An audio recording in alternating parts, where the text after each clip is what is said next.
ปีสุดท้ายที่เฮาได้เฮียนด้วยกันปีสุดท้ายที่เฮาจะต้องจากกันผ่านการเฮียนผ่านวันเวลาจนทำให้เฮาได้หูจักกันได้เป็นเพื่อนกันจนวันนี้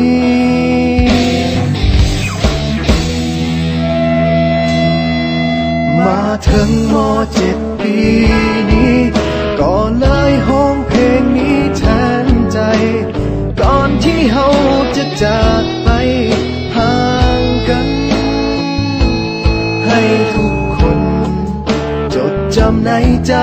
ฝากเพลงนี้ไว้ให้คิดถึงกันเมื่อต้องถึงวันที่จากไป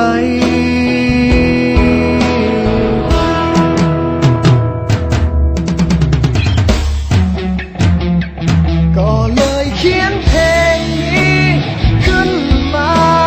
ให้ทุกคนหูไว้ออกมาจากหัวใจของเพื่อนคนนี้ถึงจะอยู่แห่งผลใด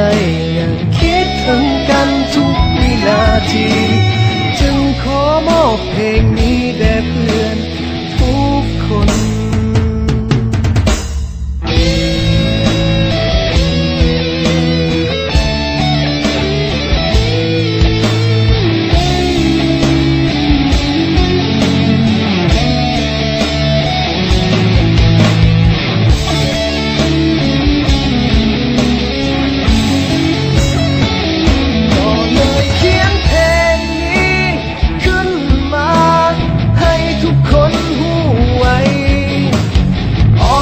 จากหัวใจของเพื่อนคนนี้ถึงจะอยู่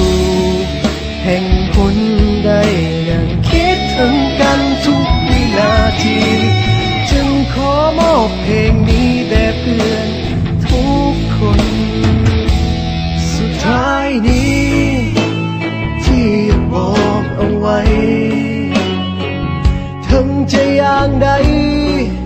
ก็ยังมีคำว่าเฮาคำว่าเพื่อนในวัน